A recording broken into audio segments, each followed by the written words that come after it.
দেখো কি হচ্ছে এখন গাইস, আমাদের বাড়িতে কি হচ্ছে? কি পুজো? এখন কটা বাজে? ভোর 5টা। বাইরে পুরো কুয়াশা, দিনের আলো ফোটেনি। Hello guys, good morning everyone. তো দিনটা ছিল সরস্বতী পুজো, না 2 তারিখ না 3 তারিখ। আমাদের বাড়ি 3 তারিখ পুজো হয়েছে।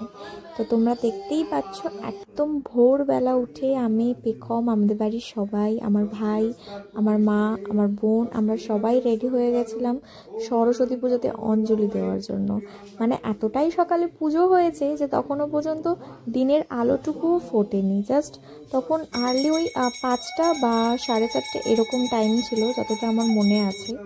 তো তোমরা দেখতেই পাচ্ছ পুজো হচ্ছে। আসলে এবছরের তিথিটা না এরকমভাবেই পড়েছে, কি করা যাবে, ভগবানও বুঝে গেছে 2 দিন করে পুজো না ফেললে মানুষের মনে আনন্দ হচ্ছে না, ঘোরা হচ্ছে না। আর সবার জীবনেই তো এখন কম বেশি 2টো করে পার্টনার, তাই ভগবানও সেই অনুযায়ী 2 দিন ধরে তিথিটা ফেলেছে। তো তোমরা পুরো পুজোর ব্লগটা দেখতে থাকো। টাটা।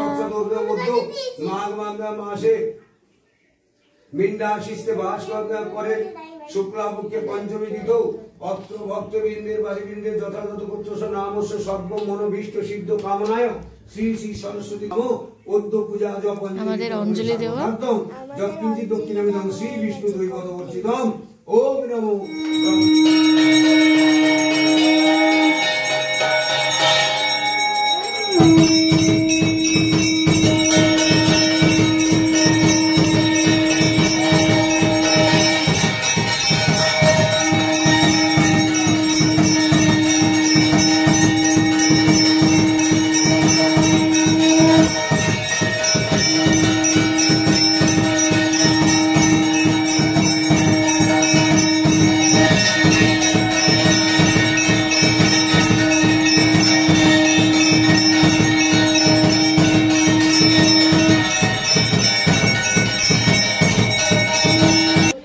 গাইস, ফাইনালি আমাদের পুজো আর অঞ্জলি দুটোই কমপ্লিট। হ্যাঁ, কমপ্লিট একদম।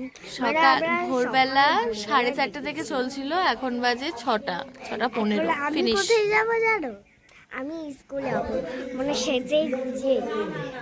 এখন সাজিয়ে দেওয়ার আমার কাছে টাকার মতো লোক নেই, তো আমি লোক দেব না, কারণ আমার কাছে দিদি আছে। দেখতেই পাচ্ছ বাইরে কি কুয়াশা, কুয়াশা পুরো সাদা হয়ে গেছে।